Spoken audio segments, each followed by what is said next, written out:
Very good morning my dear students. जैसा कि आप जानते हैं, हम हिस्ट्री का third chapter the making of a global world लेके चल रहे हैं। अभी तक जितने टॉपिक कंप्लीट हो चुके हैं उनका वीडियो मैं आप इस आर के जो है सर चैनल पर डाल चुका हूँ। नेक्स्ट टॉपिक हमारे यहाँ पर शुरू होने जा रहा है। अभी लास्ट वीडियो, इस वीडियो में समय लगने के पीछे कारण ये है कि पीपीटी मोड में एक नए क्लेवर के साथ में आपको ये वीडियो आपको डालना था। इस वीडियो पे मुझे डालना था आपके लिए। तो जैसे आपको पता है दिवाली की छुट्टियां शुरू हो गई, तो आप बिल्कुल आराम से इनको देख सकते हैं। इसी के साथ मैं अपना ये टॉपिक शुरू कर रहा हूँ। टॉपिक हमारा है the inter war economy. Last topic तक हम जानकारी ले चुके हैं, किस प्रकार से क्या क्या सिनारियो बन रहा है, दुनिया किस प्रकार से एक दूसरे के नज़दीक आ रही है, किस किस बेस पे आ रही है, वो सारी चीज़ें आपके सामने क्लियर है। वर्तमान परिदृश्य को देखते हुए मेरी बात ध्यान से सुने सारे बच्चे। जैसे मैं कई बार मैंने क्लासेज में भी कहा है कि वर्तमान का जो समय किस प्रकार से चल रहा है, वर्तमान परिदृश्य को देखते हुए आज का जो टॉपिक है इस प्रकार से, ये हमारा कंक्लूजन पार्ट चल रहा है चैप्टर का। मुझे उम्मीद है आज मैं जो भी एक दो वीडियो बनेंगे इसके साथ इस कंक्लूजन पार्ट को मैं कंप्लीट कर पाऊँगा। और ये जो हिस्ट्री का थर्ड चैप्टर है इसी के साथ आज कंप्लीट हो जाएगा। मैं पीपीटी पूरी बना चुका हूँ। अब शुरुआत देखिए आप। द इंटर वार इकोनॉमी, ये हमने टॉपिक लिया है। ये टॉपिक आपके बुक के अंदर भी ऐसा कैसा लिखा हुआ है। यहाँ फर्स्ट वर्ल्ड वार है, उससे रिलेटेड जानकारी आपको दी जाएगी। देखिए आप, यहाँ बाकायदा मैंने फ़ोटो आपके सामने डाली है। ये फ़ोटो जिस प्रकार से है फर्स्ट वर्ल्ड वार से संबंधित है। आप ये गाड़ियाँ देख रहे हो, ये टैंक वगैरह, ये सेना आप देख रहे हो। यहाँ पर बड़े बड़े अधिकारी हैं, किस प्रकार से लड़ाई के लिए तैयार है, अपने ड्रेस के अंदर है। अब नेक्स्ट देखिए आप, ये अपना टॉपिक शुरू हो रहा है। इस टॉपिक के अंदर वास्तव में टॉपिक ये यहाँ से है द फर्स्ट वर्ल्ड वार।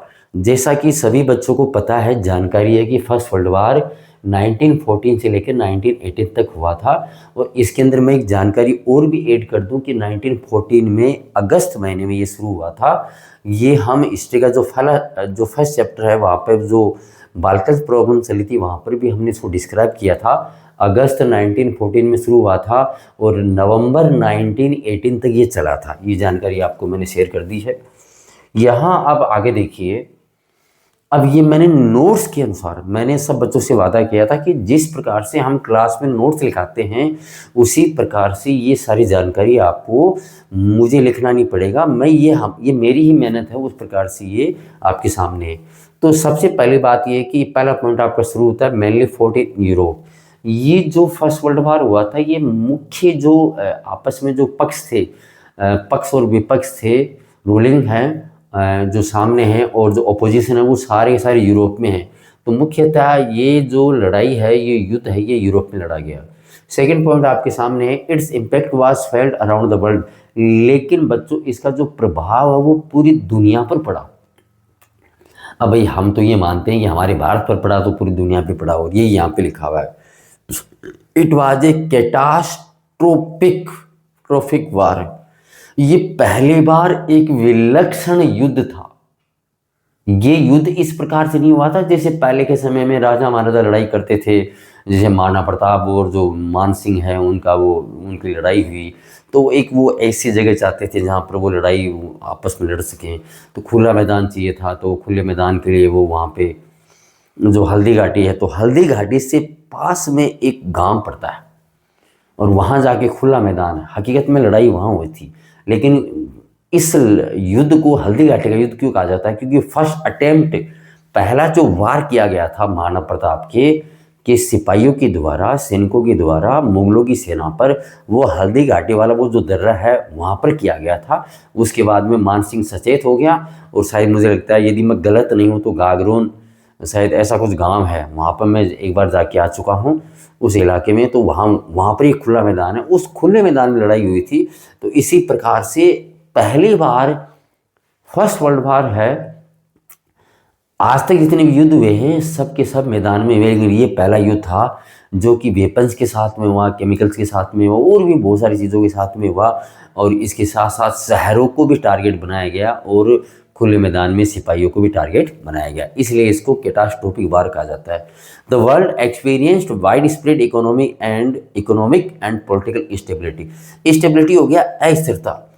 पूरी दुनिया के सामने एक नई परिस्थिति खड़ी हो गई पहली बार, आर्थिक तौर पर और राजनीतिक तौर पे, कि किसी को पता ही नहीं है कि मेरी कुर्सी सुरक्षित है या नहीं है, किसी को ये पता ही नहीं है कि मेरी अर्थव्यवस्था सुरक्षित है या नहीं है, ये देखने को मिला। यहाँ जो मैंने फोटो आपके सामने लगाई है इस वीडियो के अंदर, इस पेज के अंदर, ये फर्स्ट वर्ल्ड वार के समय में किस प्रकार से महिलाएं भी, आप यहाँ देखिए किस प्रकार से महिलाएं भी यहाँ पर हथियारें बना रही है। ये देखो बम बना रही है, हिसाब से ये आपके सामने है, ये हो सकता है हथगोला वाला बम हो या कोई प्लेन वाला जो भी बम हो, इस प्रकार से ये बम बना रहे हैं। देखो अब नेक्स्ट देखो आप वार टाइम ट्रांसफॉर्मेशन से। अब यहाँ पर आपको हम ये जानकारी देंगे कि फर्स्ट वर्ल्ड वार में कौन कौन से ग्रुप थे और कैसे कैसे वो अलग से बटे हुए थे। तो one side were the allies. तो इस फर्स्ट वर्ल्ड वार में एक तरफ जो बड़ी सुपर पावर थी वो थी ब्रिटेन, फ्रांस और रशिया, और बाद में लेटर जॉइंट, बाद में अमेरिका भी इसमें शामिल हो गया। तो यहाँ पर मैं आपको बता दूँ, ब्रिटेन है, फ्रांस है, रशिया और बाद में अमेरिका भी इसमें शामिल हो गया। ये चारों के चारों एक साथ एक सुपर पावर थी साथ में, और ये opposite side were the central powers. और यहाँ पर इसके जो विरोधी थे वो थे सेंट्रल पावर्स। इनको धुरी शक्तियाँ बोला गया, हिंदी के अंदर केंद्रीय शक्तियाँ बोला गया। इसमें मुख्य रोल तो भाई अपने जर्मनी का ही है। जर्मनी है, ऑस्ट्रिया हंगरी, ये आपको पता है, ओटोमन टर्की। तो यहाँ पर मैं रिपीट कर दूं, जर्मनी है, ऑस्ट्रिया हंगरी है। कि उस वक्त ऑस्ट्रिया और हंगरी का जो इलाका है वो एक साथ था। वर्तमान परिदृश्य को हम देखते हैं तो ऑस्ट्रिया है और हंगरी है, ये दोनों अलग अलग देश माने जाते हैं। और ये ओटोमन टर्की है, ये तुर्की के नाम से आज के समय वर्तमान समय में है। वर्ल्ड वार बिगेन इन अगस्त 1914। ये मैंने आपके सामने नोटिस कर दिया है, लिख दिया आपको कि अगस्त 1914 में शुरू हुआ और ये समाप्त हुआ नवंबर 1918 में, 1918 में, नवंबर 1819 में ये समाप्त हुआ। Many government thought it would be over by Christmas. ये आपको हिस्ट्री के फर्स्ट चैप्टर के बाल्कन प्रॉब्लम वाले में आपको बताया जा चुका है कि जब अगस्त में ये युद्ध शुरू हुआ तो लोगों ने ये सोचा कि सर्दियाँ पड़ेगी, क्रिसमस तक मामला ठंडा पड़ जाएगा, but it lasted more than 4 years। लेकिन बच्चों हुआ ऐसा कि ये मामला 4 साल तक चला। सोच सकते हो आप, जहां लोगों की सोच है, लोगों की सोच ये थी कि क्रिसमस तक मामला ठंडा पड़ जाएगा और सब के सब हथियार डाल देंगे, लेकिन ये मामला 4 साल तक चला। ये मैंने रिपीट कर दिया है आपके सामने। द फर्स्ट मॉडर्न इंडस्ट्रियल वार। अब ये आपका नया टॉपिक शुरू हो रहा है, नए टॉपिक आप सुनिए। यदि आपके इस प्रकार से क्वेश्चन आपके पास आ जाए कि which was the first modern industrial war, तो आपका आंसर है first world war. The first world war was the first modern industrial war. ये फर्स्ट लाइन के अंदर मैंने आपको आपके क्वेश्चन का आंसर दे दिया है। इट सा the use of machine guns. अब इसको मॉडर्न इंडस्ट्रियल वार क्यों बोला गया? इसमें पहली बार मशीन गनों का इस्तेमाल किया गया, टैंक्स का इस्तेमाल किया गया, एयरक्राफ्ट का इस्तेमाल किया गया और यहाँ तक कि रासायनिक केमिकल वेपन्स का भी इस्तेमाल किया। आप देख सकते हो कि पहले जो पुरातन जो पारंपरिक जो लड़ाइयाँ चला करती थी उसको छोड़ते हुए इस प्रकार फर्स्ट वर्ल्ड वार में नई चीज़ों का इस्तेमाल किया गया, मशीन गन्स का इस्तेमाल किया गया, टैंक्स का रिपीट कर रहा हूँ, एयरक्राफ्ट का और केमिकल वेपन्स का इस्तेमाल किया गया। The scale of death and destruction in first world वार। अब आपके सामने नई जानकारी आ रही है कि कितने लोगों का नुकसान हुआ, मृत्यु हुई, कितने इंजर्ड हुए। तो फर्स्ट वर्ल्ड वार में आपका आंसर है, ये आपके छोटे छोटे क्वेश्चन बन सकते हैं, 9 मिलियन लोग मर गए। 1 मिलियन इक्वल टू 10 लाख और 9 मिलियन का होगा 90 लाख लोग, है ना। 90 लाख लोग पूरी दुनिया में मर गए, इसी युद्ध के इंतजार में बैठे थे ये। और 20 मिलियन इंजर्ड देख लो आप, लगभग ये मान के चलो आप, ये 2 करोड़ लोग हैं ये घायल हो गए। Most of the killed and maimed were mentioned of working age. अब जो लोग यहाँ पे मरे, जो पुरुष हैं, महिलाएं, जो भी ऐसे विकाई हैं, जो भी है, ये सब के सब वर्किंग एज के थे। मतलब वर्किंग एज हमारे इंडिया में मानी जाती है 15 वर्ष से लेकर 49 ईयर्स तक, 15 ईयर्स से लेकर 49 ईयर्स तक। और ये अधिकतर जो लोग मरे ये इसी एज के थे। With fever numbers with in the family, house hold income decline after the वार।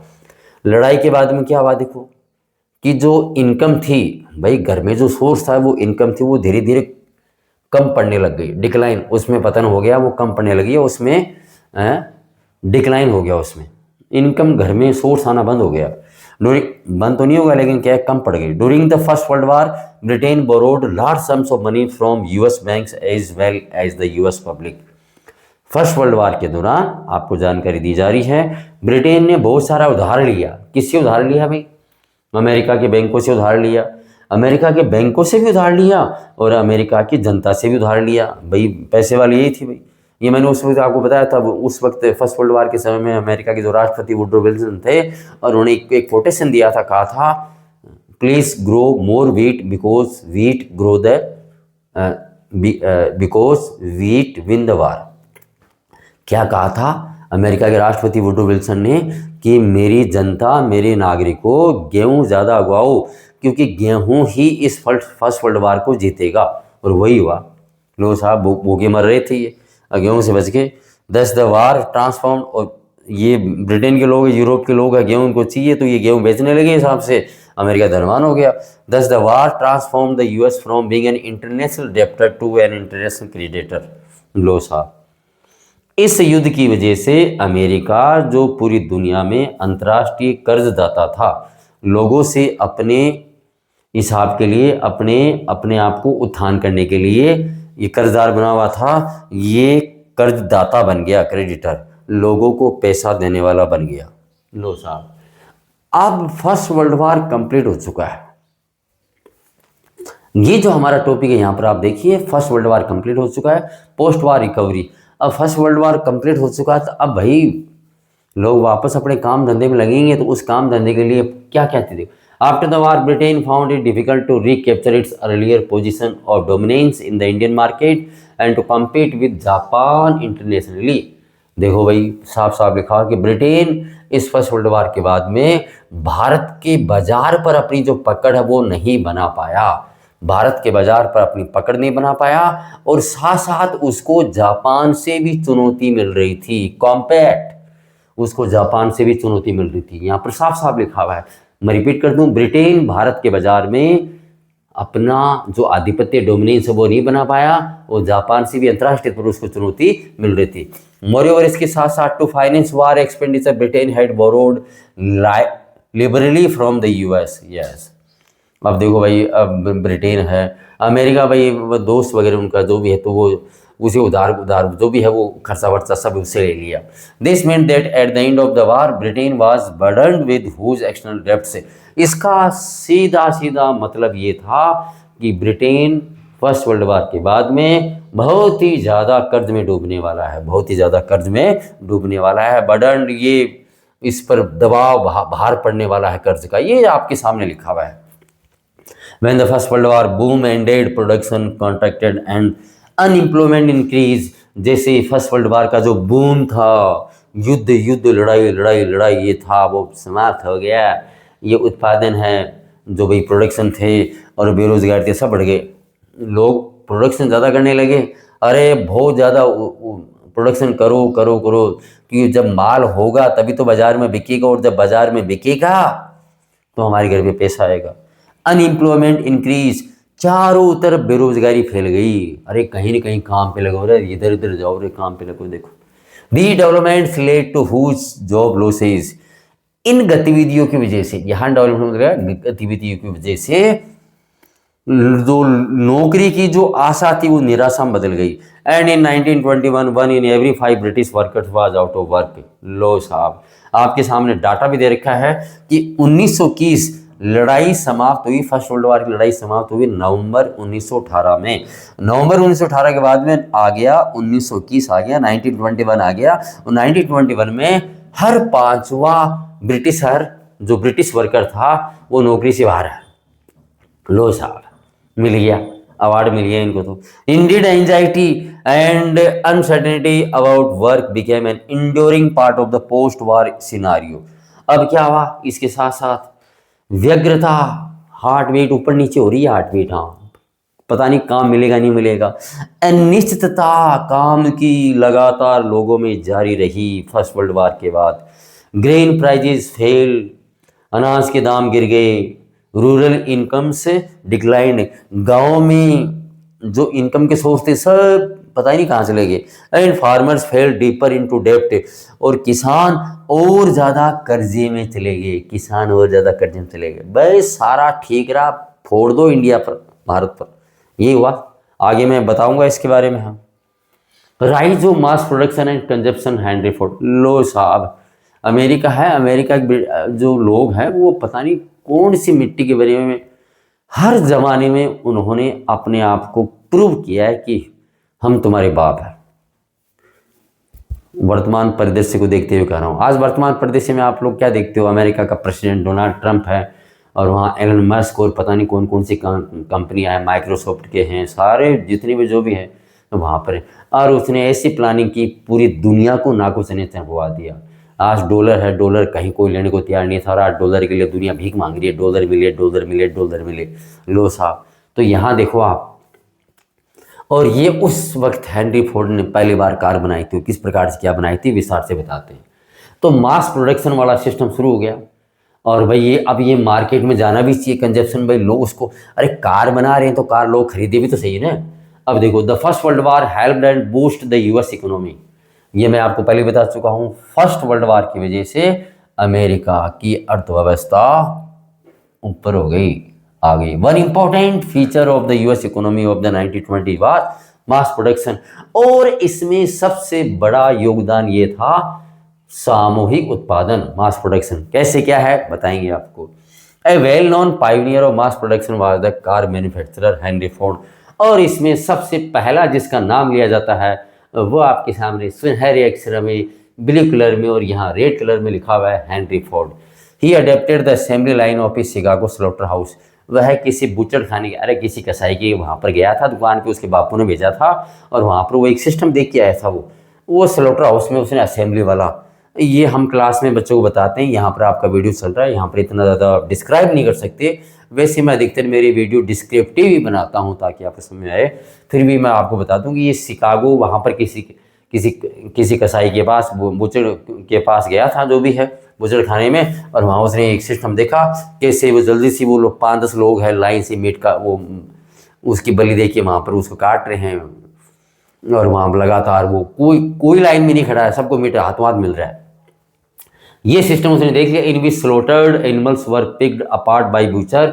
देखो ये तरी बता रखा है, इन विच, जिसके अंदर वो जो कटा हुआ जानवर है उसके अलग अलग पार्ट अलग लोगों के द्वारा किए जा रहे हैं, और तुरंत कन्वेयर बेल्ट पर, वो एक गोल गोल घूमने वाला बेल्ट उस पर रख दिया जाता है, और वहाँ पर जो मेन मालिक है वो उठा लेता है और देने वाले को देता है। To his new car plant in Detroit. ऐसा ही उसने सिस्टम अमेरिका के डिट्रॉइट जो जगह है वहाँ पर एक नया कार प्लांट बनाया था, वहाँ पर सिस्टम किया। उसकी फोटो हम आगे दिखाएंगे आपको। He realise that the assembly line method would allow a faster and cheaper way of producing vehicles.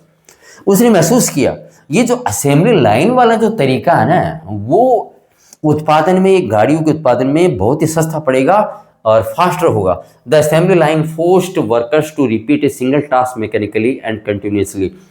इस असेंबली लाइन ने, ये देखो परिभाषा भी होगी आपके सामने, इस असेंबली लाइन ने क्या किया, कार्य को रिपीट करवाया, और ये सिंगल टास्क के द्वारा मैकेनिकली कार्य लगातार कंटिन्यूसली हो रहा है। Such as fitting a particular part to the car, कि कार के अंदर कहाँ कौन सा पार्ट लगाना है। रिपीट, एक व्यक्ति का, एक ही कार है, एक व्यक्ति वो सामने वाला, वो ड्राइविंग वाला वो लगाएगा तो वही बार बार वही लगाएगा।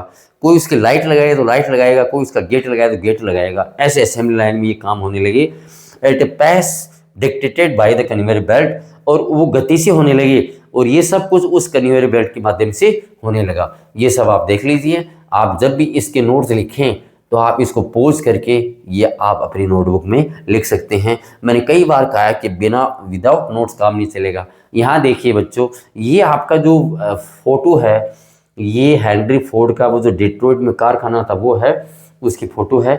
मैं जहाँ तक समझता हूँ ये फ़ोटो पूरी नहीं है पाई। यहाँ पर भी एक गेट है, यहाँ पर एक गेट है, फ़ोटो पूरी नहीं हो, यहाँ पर एक गेट है। तो ये यहाँ से जो जितने भी कलपुर्जी अंदर जा रहे हैं, और यहाँ से गाड़ियाँ बन के बाहर आ रही है। इस प्रकार से बहुत सारी गाड़ियाँ आपके सामने हैं। अंदर वो कन्वेयर बेल्ट है। और ये वो उस गाड़ी की फ़ोटो है जो बिक्री के लिए बाहर बाज़ार में आई थी मार्केट में। ये लीजिए आप, देखिए आप, यही वो गाड़ियाँ हैं। ये सब बिल्कुल निहार लीजिए आंखों से आप, तो दिख रहा है आपको। अब आपके देखिए आगे, अब इसके बारे में बताया क्या है क्या। This was the way of increasing the output per worker by speeding up the pace of work. अब ये हेनरी फोर्ड को एक तरीका मिल गया कि यार ये वो तरीका है जिसके माध्यम से कार्य स्पीड से हो सकता है। Standing in front of a conveyor belt no worker could afford to delay the motions. यदि कोई वर्कर कन्वेयर बेल्ट के सामने खड़ा है तो वो सोच ही नहीं सकता कि वो अपने काम में डिले करे, सोच नहीं सकता। टेक ए ब्रेक, थोड़ा आराम भी कर ले, और even have a friendly work with A workmate, और किसी से हंसी मजाक, और क्या कर रहे हो साहब, और मामराज भाई क्या हो रहा है, और दीपक भाई क्या हो रहा है। इस प्रकार से ऐसे बहुत सारे ऐसे आप अपने फ्रेंड से, मैंने मेरे फ्रेंड्स के नाम लिए हैं, और गोवर्धन जी क्या हो रहा है, और जयप्रकाश डोगिया जी क्या हो रहा है, इस प्रकार से। तो ये अपने अपने अपने वर्कमेट के साथ में उनके साथ बातचीत नहीं कर सकते। और विनोद शास्त्री जी क्या हो रहा है, अरे जो मुख्य मुख्य दोस्त ये सबके नाम ले दिए। As a result Henry Ford's car came off the assembly line at 3 minutes. अब इसके परिणाम स्वरूप क्या हुआ, हेनरी फोर्ड की जो कार है वो दूसरे वाला गेट जो मैंने आपको बताया था, उसके अंदर एक ही गेट दिखाई दे रहा है, लेकिन एक गेट इधर था, फोटो में आ नहीं पाया। तो दूसरे वाले गेट से 3 मिनट के अंदर अंतराल से गाड़ी तैयार हो रही है। Speed much faster than that achieved by previous methods. और कभी आज तक इस प्रकार से इस स्पीड से काम नहीं हुआ था। और इस कार का नाम रखा the T model Ford was the world first mass produced car. लो साहब, इस गाड़ी का नाम, ये कई बार आपके क्वेश्चन आया है, इस गाड़ी का नाम है टी मॉडल फोर्ड। तो ये जो कार है टी मॉडल फोर्ड, ये पहली दुनिया की फर्स्ट मास प्रोड्यूस कार है। Due to heavy work pressure the workers quit in large numbers. अब क्या हुआ भाई, इतना वर्क लोड पड़ा है, प्रेशर, और ये जो वर्कर्स है ये नौकरी छोड़ छोड़ के जाने लगे। अरे बाढ़ में गई नौकरी, यहाँ पर सांस नहीं ले पा रहे हैं, बाढ़ में गई नौकरी, सांस नहीं ले पा रहे हैं।